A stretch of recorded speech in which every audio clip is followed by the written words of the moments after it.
मोहम्मद शमी। अगर कभी इस बंदे को डिस्क्राइब भी करना पड़ा तो मैं इसे सिर्फ 3 वर्ड्स में डिस्क्राइब कर सकता हूँ। Perfect line, deadly length and the perfect seam position. और उसके साथ स्विंगिंग यॉर्कर और रिवर्स स्विंग, ये तो बोनस है। शामी कोई यूनिक बॉलर नहीं है कि जिसके एक्शन से बैट्समैन को प्रॉब्लम होती हो। बैट्समैन को प्रॉब्लम उनके एक्शन से नहीं, उनकी शार्प बॉलिंग से होती है। शामी इंडिया का वो हथियार है जो कैप्टन और कोच को सबसे लास्ट में याद आता है। बट शायद इस बार सेलेक्टर्स उसे पूरी तरीके से भूल चुके हैं, क्योंकि हाल ही में आई ओडीआई स्क्वाड में शामी का नाम तक नहीं है। नाम तो छोड़ो, जिक्र तक नहीं है। वो बॉलर जिसने 2023 के ओडीआई वर्ल्ड कप में कई मैचेस सिर्फ अपनी बॉलिंग से एक तरफा कर दिए। सेलेक्टर्स उस बॉलर को साइडलाइन कर रहे हैं। 2023 तो छोड़ो, अभी अगर लेटेस्ट की ही बात करें तो इंजरी के बाद आते ही चैंपियंस ट्रॉफी में एक 5 भी ले लिया। और तो बंदा क्या ही करे टीम में अपनी जगह बनाने के लिए। और ये स्ट्रगल अभी से नहीं है, ये स्ट्रगल उनके करियर के स्टार्टिंग से है। तो चलिए शुरू से शुरू करते हैं। डेब्यू हुआ 2013 में और लोग तभी समझ गए थे कि ये बंदा कुछ अलग है, क्योंकि जिस टाइम लोग स्विंग का अलग बॉलर, सीम का अलग बॉलर और पेस के लिए अलग बॉलर मानते थे, उस टाइम ये सारी क्वालिटी उन्हें सिर्फ एक बंदे में दिखी।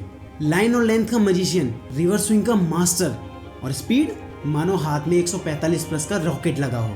और फिर आए high pressure matches, champions trophy, Asia cup और 2019 का ओडीआई वर्ल्ड कप। हर मैच, हर ओवर में शामी बैट्समैन की नींद उड़ा रहे थे, क्योंकि उस टाइम शामी बॉलिंग की डेफिनेशन ही चेंज कर रहे थे। 2019 वर्ल्ड कप में भी शामी को स्टार्टिंग के मैचेस में प्लेइंग 11 में इंक्लूड तक नहीं किया गया। फिर कुछ मैचेस बाद उन्हें प्लेइंग 11 में जगह मिली एंड गेस व्हाट, उन्होंने आते ही उस वर्ल्ड कप के पहले ही मैच में हैट्रिक ले ली। उन्होंने सिर्फ 4 मैचेस में 14 विकेट लिए। बट फिर वही हुआ जो नहीं होना चाहिए था। शामी को न्यूजीलैंड के अगेंस्ट सेमीफाइनल में प्लेइंग 11 से बाहर निकाल दिया गया। India lost the semifinal. और फिर आया 2023 वर्ल्ड कप, फिर वही हाल। एज यूजुअल शामी स्क्वाड में तो थे बट प्लेइंग 11 में नहीं। बट जब हार्दिक पांड्या इंजर्ड हुए तब याद आया कि हाँ, शामी भी तो है हमारे पास। तब जाके शामी 2023 के वर्ल्ड कप का अपना पहला मैच खेले और हुआ वही जो होना था। शामी ने अपने पहले ही मैच में 5 विकेट हॉल अपने नाम किया और ये बात सबको याद दिलाई कि दुनिया का बेस्ट बैट्समैन भी मेरे सामने हेल्पलेस है। 24 wickets in 7 matches. I mean seriously, तुम इस बंदे को साइडलाइन कर रहे हो? और 2019 वर्ल्ड कप में 14 विकेट, 2023 वर्ल्ड कप में 24 विकेट। ये सिर्फ एक नंबर्स नहीं है, ये डोमिनेशन है। बट फिर वही हाल, शामी फिर इग्नोर। बट जब टैलेंट को रिस्पेक्ट नहीं मिलती ना, तो उसका गुस्सा गेम में निकलता है। शामी को कई बार टीम से बाहर बिठाया गया, कभी फिटनेस का एक्सक्यूज तो कभी टीम कॉम्बिनेशन का बहाना। लोग बोलते रहे फिनिश बॉलर, करियर खत्म, बट शामी ने मुंह से नहीं बॉल से जवाब दिया। जब शामी स्ट्रगल कर रहे थे तो दुनिया ने उनका साथ नहीं दिया। कुछ लोगों ने कहा शामी वाइट बॉल का बॉलर नहीं है, कुछ सो कॉल्ड एक्सपर्ट्स ने कहा कि शामी सिर्फ टेस्ट मैच का प्लेयर है, तो कुछ ने उनकी पर्सनल लाइफ अटैक की। ये सारी चीज़ें शामी ने लाइफ टाइम फेस की है। और उसके बाद भी शामी इंजरी के बाद आया और चैंपियंस ट्रॉफी में 5 ले लिया। और चैंपियंस ट्रॉफी के इतने अच्छे परफॉर्मेंस के बाद भी जब बात टेस्ट की आई तो शामी एक बार फिर इग्नोर। ना स्क्वाड में नाम, ना कहीं और जिक्र। और उसके बाद भी शामी का ना कोई ट्वीट, ना कोई इंटरव्यू। बस यही तो गलती रही शामी की। और अब आते हैं करंट टाइम में। ODI squad against Australia tour, Shami को यहाँ भी इग्नोर कर दिया गया। और रीज़न अभी तक किसी ने कुछ नहीं दिया। और बीसीसीआई और सेलेक्टर्स के पास रीज़न होगा भी तो क्या, वही घिसा पिटा। कभी एज तो कभी फिटनेस और परफॉर्मेंस।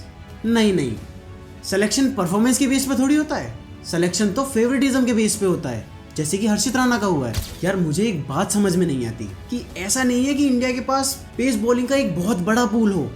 नहीं, इंडिया बहुत कम क्वालिटी पेसर्स प्रोड्यूस करती है और उसके बाद भी इतने ग्रेट बॉलर को रिस्पेक्ट नहीं मिलती, उसकी केयर नहीं की जाती, उसे जल्द से जल्द रिप्लेस करने का सोचते हैं। क्यों होता है इंडियन प्लेयर्स के साथ ऐसा, स्पेशली बॉलर्स के साथ, जो अब शामी के साथ हो रहा है? यार ये आदमी ना हाइप मांगता है ना हेडलाइंस, ये प्लेइंग 11 में सिर्फ अपनी जगह मांगता है और बदले में तुम्हें सिर्फ और सिर्फ विकेट्स देता है। सेलेक्टर्स अगर शामी को अभी स्क्वाड में शामिल नहीं कर रहे तो इसका मतलब सिर्फ एक ही है कि शामी को 2027 के वर्ल्ड कप के लिए कंसीडर नहीं किया जा रहा। फिर बोलते हैं शामी की बॉलिंग में पहले जैसी शार्पनेस नहीं है, पहले जैसी धार नहीं है।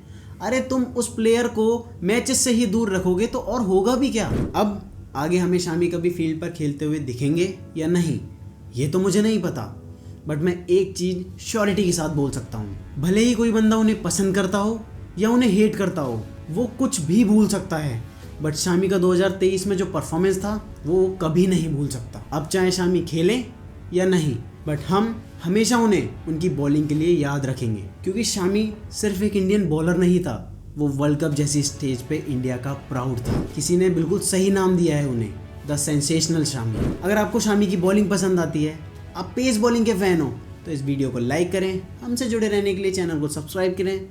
मिलते हैं अगली वीडियो में।